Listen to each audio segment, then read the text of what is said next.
Hi friends, இன்றைக்கி கடலை மாவு வச்சு ஒரு சூப்பரான ஸ்நாக்ஸ் பண்ணலாம். இது ஆவியில் அவிச்சும் சாப்பிடலாம், இல்லது டீப் ஃப்ரை எண்ணெயில் டீப் ஃப்ரை பண்ணியும் சாப்பிடலாம். அவ்வளோ நல்லாயிருக்கும். இது ஒன்ஸ் பண்ணிட்டீங்கன்னா நீங்கள் ஸ்டோர் பண்ணியும் வச்சுக்கலாம். இந்த கடலை மாவு பண்ணதை ஸ்நாக்ஸை சூப்பராகவும் இருக்கும். இது நான் செஞ்சுருக்கேன், வாங்க பார்க்கலாம். இதாக கூடிய நான் வெந்தயக்கீரை போட்டு செஞ்சுருக்கேன். வெந்தயக்கீரை டைரெக்டாக எடுத்தால் கசப்பாக இருக்கும். அதனால் இது போல் ஸ்நாக்ஸில் செஞ்சு விட்டிங்கன்னா எல்லாம் பசங்க எல்லாேருக்கும் கீரை சாப்பிடாதவங்க கூட சாப்பிடுவாங்க. இப்படி செஞ்சு கொடுத்தா எல்லாம் விரும்பி சாப்பிடுவாங்க, நல்லாவும் இருக்கும். வாங்க எப்படி செய்யலான்னு பார்க்கலாம். அதுக்கு தேவையான பொருள், ஒரு பெரிய தட்டு அதை எடுத்துக்கிட்டு அதுக்குள்ளே வெந்தயக்கீரை கட் பண்ணி வச்சுருக்கேன். இது கடலை மாவு, இது மைதா, ரைஸ் பவுட்ரு, மஞ்சள் தூள், மிளகாத்தூள், உப்பு, கொஞ்சோண்டு குக்கிங் சோடா, இது பச்சை மிளகா. இதற்குடைய தேங்காய், சுகரு, ஒரு ஸ்பூனு, அது எள்ளு, வெள்ளை எள்ளு, அது எல்லாமே சேர்த்து ஒன்றா மிக்ஸ் பண்ணோம்.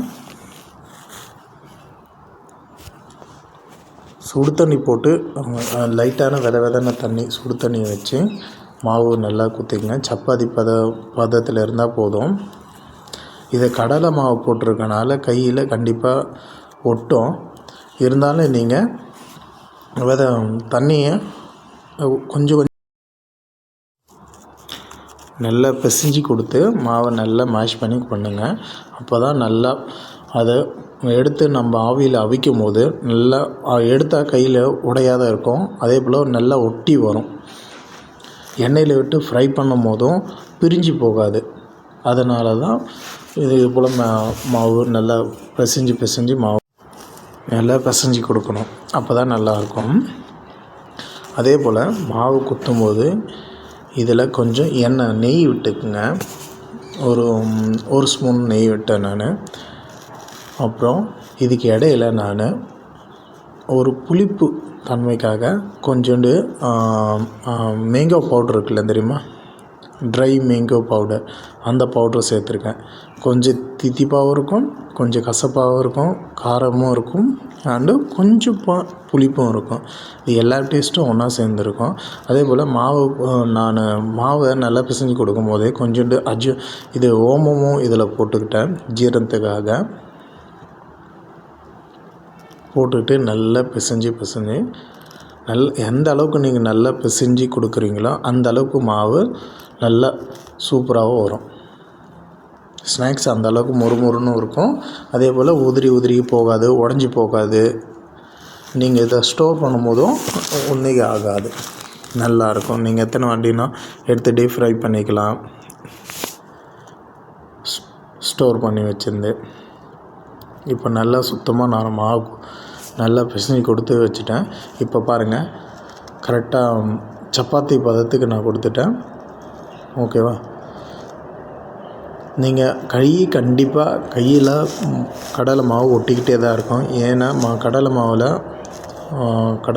மாவு போட்டிருக்கனால கண்டிப்பாக கையில் ஒட்டும் மாவை.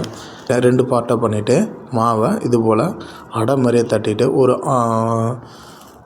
ஒரு 3 mm 4 mm சைஸு எண்ணத்தில் உருட்டிட்டு ஒரு பாத்திரத்தில் உள்ளே எண்ணெய் தடவி வச்சுருக்கேன். அதுக்குள்ளே வச்சுட்டு, இல்லை நீங்கள் இட்லி ஊற்றுறீங்க அந்த தட்டுலேயும் வச்சு ஸ்டீம் பண்ணலாம். இது போல் தட்டையே வச்சுங்க. அப்போ தான் கட் பண்ணும் போது ஈஸியாக இருக்கும், எடுத்து ஃப்ரை பண்ணுறதுக்கும் கரெக்டாக இருக்கும்.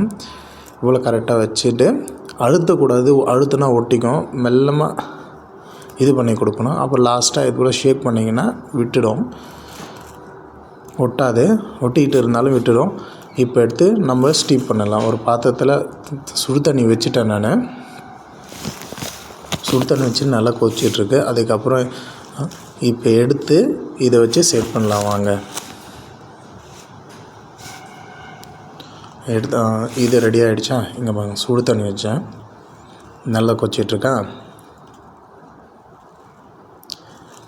இதை எடுத்து உள்ளே வச்சுட்டு, அதே போல் இது மூடும் போதும் ஒரு சின்ன டிப்ஸு, பேப்பரை வச்சு தான் மூடணும். சப்போஸ் நீங்கள் டைரெக்டாக மூடினீங்கன்னா அந்த தண்ணி ஆவி தண்ணி ரிப்பீட் ஆகிட்டு அதுக்குள்ளேயே விழுந்துடும். அப்போ விழுதுன்னா பிசு பிசு அப்படியே ஜெல்லி மாரி ஆகிடும் பிசு பிசுன்ட்டு. ஸோ ஓகேவா, பேப்பரை வச்சு மூடினீங்கன்னா சூப்பராக இருக்கும். இப்போ பாருங்கள் முடிஞ்சிருச்சு, ரெடி ஆகிடுச்சா பார்க்கலாமா? ஒரு டூத் பேஸ்ட் எடுத்துக்கங்க, இல்லை ஸ்பூனு கூட இருந்தாலும் பரவாயில்ல. அப்படி குத்தி பார்த்தீங்கன்னா ஒட்டாத வந்தால் இது ரெடி ஆகிடுச்சின்னு அர்த்தம். இப்போ ரெண்டாவது இருக்குமே அதே போல் இன்னொரு ரவுண்டும் பண்ணிட்டேன்.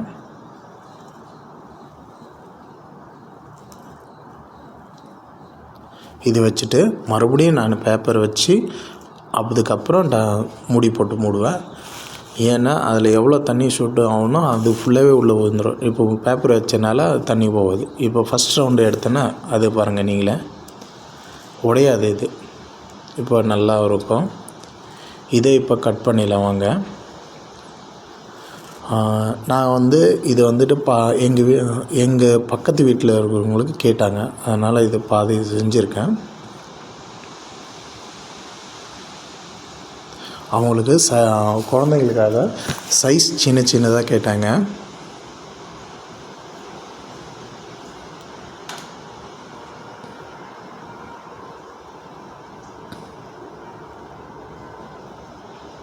இதில் நீங்கள் எந்த கீரைனாலும் போட்டுக்கலாம். நான் வெந்தயக்கீரை போடுவேன், அப்புறம் பாலாக்கீரை, அது என்ன பசலைக்கீரையும் போடலாம், அரைக்கீரை, சிறுகீரை, நீங்கள் எதுனாலும் போட்டுக்கலாம். போட்டுட்டு எந்த கீரை உங்களுக்கு அங்கே கிடைக்குதோ அதை நீங்கள் போட்டு செய்யலாம். நல்லாயிருக்கும், நல்ல டேஸ்ட்டாகவும் இருக்கும்.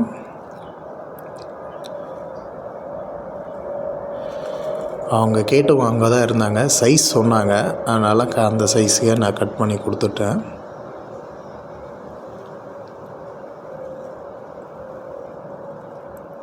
இது போல் டைமண்ட் கட்டிங் பண்ணிவிட்டு கொடுத்தேன். இது நல்லா அவங்களுக்கு பிடிச்சிருந்து வந்து சொல்லிட்டு போனாங்க, நல்லா இருந்தது ஸ்நாக்ஸு. இது டைரெக்டாகவும் இப்போ சாப்பிடலாம்.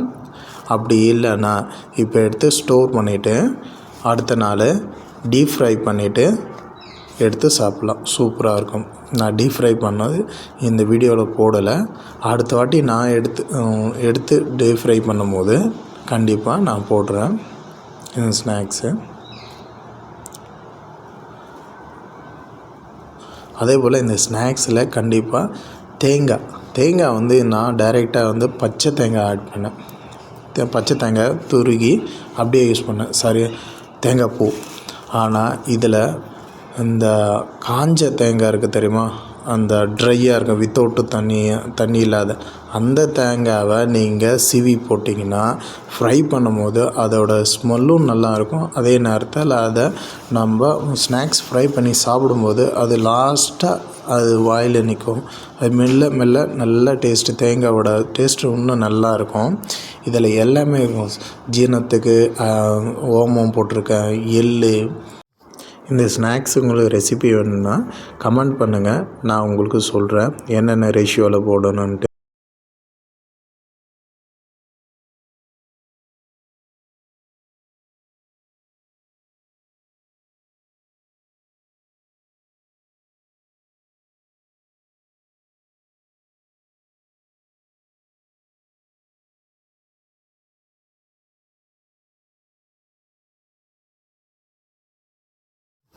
நீங்கள் ட்ரை பண்ணி பாருங்கள் ஃப்ரெண்ட்ஸ், சூப்பராக இருக்கும்.